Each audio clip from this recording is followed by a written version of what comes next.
What is up, everybody? Welcome back to another video. For anyone that is new here, hello, my name is Garrett. I'm currently an airline pilot, as you can see. Hopefully will be that way for the foreseeable future. And I posted a video on TikTok yesterday talking about aviation. And I wanted to know what kind of questions you guys have about it. I've never really posted on TikTok, just a few times, and I want to use that platform for informative aviation content.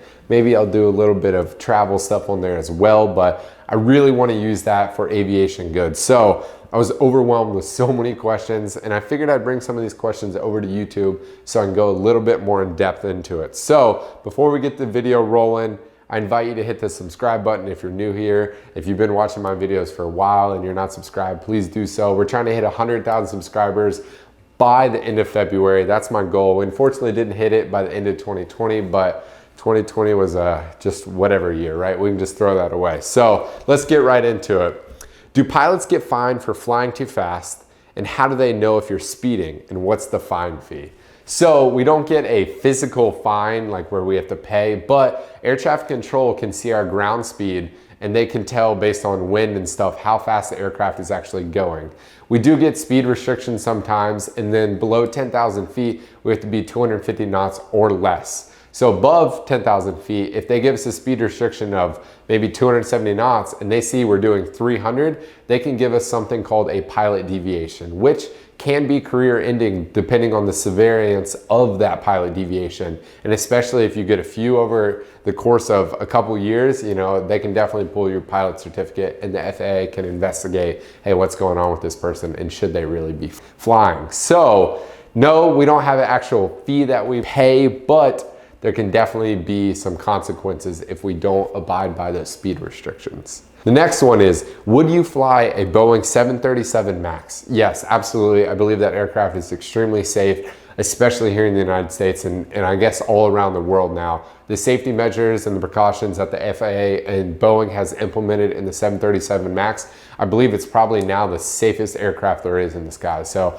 definitely would love to fly it one day. How do you not fear turbulence? I've definitely made a YouTube video or two about this before, so if you guys want to check that out, but you should never be scared of turbulence. You know, us pilots, as our job is to avoid, you know, build up thunderstorms, stuff that's really gonna cause turbulence. Now, sometimes there's no way around it. You're gonna get into some moderate turbulence, but these aircraft are so safe and it's unbelievable how much flex there are in wings. Believe it or not, whenever aircraft are going through inspections and stuff before they come into production, the wing tests are unbelievable. Some aircraft can actually bend their wings all the way up and touch at the top, which is insane. So aircraft are extremely well made and they can handle just way more turbulence than you ever want to be a part of, I promise.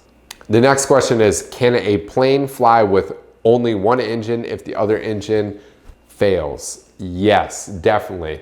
You know, engines do fail, not that often, but they do happen. And there's nothing you should be worried about because aircraft are built to fly on one engine. We have a speed called V1. Whenever we're flying down the runway, I guess riding down the runway, for anyone that is not in aviation, when we're going down the runway, we have a speed of V1, which is our go or no-go speed. Once we hit V1, we have to take that aircraft flying, meaning we've got to figure that problem out in the air. But before V1, we can reject for anything and we have enough distance on the runway to stop the aircraft. So there's nothing to worry about. If we lose an engine at V1, we can take off and fly around the airport and land no problem on one engine. Obviously, up in the air, no problem at all there as well. You know, we can avoid terrain, we can climb, we can descend, we can do everything just fine. It's just we don't have the exact performance that we'd prefer with just one engine. The next question is the toughest experiences or challenges during your journey of becoming a pilot. I would definitely say cramming for tests. Like I felt pretty confident studying for check rides and getting the day before. I felt like going through the book, there's so much knowledge. Still to this day, I'm learning every single day about aviation. And even my father, who has been with the airlines for over 36 years, every single trip he goes on, you learn something. So I always felt like the day before check rides, that I wasn't completely prepared, because I'd be going through books that are, 5, 6, 700 pages, and I'm like, oh my gosh, I didn't know this or this or this. But that's why they do have standard guides, going to check rides. This is what's going to be, tested on. And as long as you follow those guides and you have a good instructor or a good flight school, you should be perfectly fine. But I would say for me, just because I'm not the best test taker, going forward on a check ride, that was definitely like an experience I really didn't like. But that's what aviation is about, and being a pilot is you have check rides all the time. In fact, I just had a recurrent check ride last month in December, where you go in, you do a bunch of maneuvers in the sim, you have a little oral before where we go through just different, talk about maneuvers, talk about our weight and balance, talk about performance. So you're always learning, and I feel like that was a tough experience at first, but now I really enjoy it. I love learning things still to this day out there on the line. So this next question, I've definitely made a couple of videos about, and if you guys want a newer video, especially with what happened in the year of 2020 with the aviation industry kind of in limbo, let me know in the comments below. But it's how do I become a pilot at the age of 19? So about 18, 19 is when I first started flying. I was a freshman in college, and I just called up my pops one day and was like, hey, I think I want to try flight lessons. So I went out to the local airport and just immediately fell in love. And that's what I suggest you do. Go out to your local airport, go and take a discovery flight, which means you go up with an instructor, just kind of get a feel for it, see if that's something that you really, really love, because I preach this all the time. You can't get into aviation for the wrong industries, for travel benefits or for pay, whatever it might be. You've got to love it as a whole. And thankfully I do, and I can't imagine doing anything else. So do your research, Google flight schools around you, and just go out and take a discovery flight and see if you love it as well. The next question is, how do you steer the plane on the runway and taxiing? So in my aircraft, on bigger airplanes like jets and such, you typically have a tiller wheel, which is a real small handheld wheel over on the captain's side, and it just turns the nose wheel. So we call it nose wheel steering. Ours can turn up to 70 degrees, which is a lot. We can make an 180 degree turn in 76 feet. Don't hold me to that. Embraer 145, something like that. I don't know. Yeah, so we have a nose wheel steering, or a tiller, whatever you want to call it. And that's how we taxi around. On smaller aircraft like my Bonanza that I fly, we have rudder pedals. So that steers the aircraft left and right. But in the airlines, it's mostly a tiller. This next question is a really good one. I love it. How do you know if an airplane is in danger of stalling, and is there anything to do to prevent it? Yeah, so we obviously have minimum speeds that we abide by, and the aircraft has so many safety systems. Almost every airline transport aircraft has these systems, and we have a stall buffer. So if we get really slow, which you should never get there, in which that's what we're trained to do, to avoid speeds. We have minimum flap maneuvering speed, so we'll never get below that without putting flaps, increasing lift, where we can go slower. But we have something called a stick shaker. So if we get down to that stalling speed, heaven forbid, the stick will actually shake, or the yoke will shake really aggressively. It'll get your attention. Hey, you haven't entered a stall, but you're getting ready to, or you're getting close.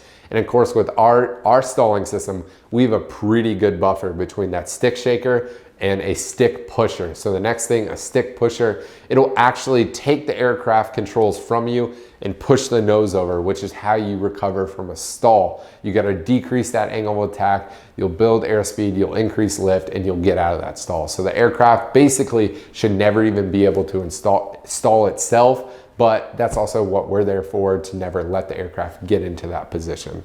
This next question I love: how fun is aviation and how hard is it to learn? I really believe that anyone can be a pilot, just about anyone.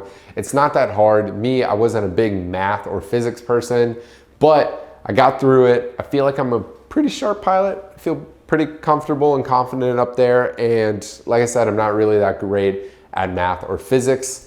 Thankfully, there's a lot of technology on board for math, but we obviously, of course, have to know the basics for rated ascent and such like that. But it's not that hard. I don't believe that it's that hard. Studying for tests was the most challenging thing, but it's one-on-one with a person, with a check airman, with an examiner, whatever it might be, and you just go out there and you're either prepared or you're not. The next one is how fun is aviation? And I truly believe it's an absolute blast. Like I said previously in this video, you have to be in love with it to get into it, if that makes sense at all. Don't make a career out of it just for the wrong reasons. You know, you've got to fall in love with aviation to want to make it your lifelong career. This last question is, how do you avoid birds? Typically, birds avoid us. Like if we're taking off and birds come up in front of us, you'll see them dive out of the way because it looks like we're basically a big, scary, fast-moving, loud bird. So birds typically get out of the way, but sometimes you have to just take the flight controls and maneuver around birds. It happens sometimes, and I've hit numerous birds before. I'm sure a lot of you are aware of Flight 1549, where Captain Sully Sullenberger took that Airbus with a dual engine failure. He took geese right into both engines, which had never happened before. Dual flame out, landed it right there in the Hudson River. That's why they call it the Miracle on the Hudson. Absolutely wonderful job Captain Sully did. But it never happens, ever, ever, ever. Think about the thousands of flights that take off every day for the past however long, you know, aviation's been around, but there's never been a dual flame out from geese going in. So sometimes we hit birds. Thankfully, they're very small birds. Unfortunately, we do hit them, but it's just part of aviation. You can't do much. You know, we're not going to abruptly turn the aircraft to avoid a couple of really tiny birds. So yeah, typically birds avoid us. If you guys enjoyed this video, share it, comment, smash the thumbs up button. It helps the video grow. If you guys want more aviation content like this, make sure to let me know in the comments below. Make sure you subscribe. Until next time, peace.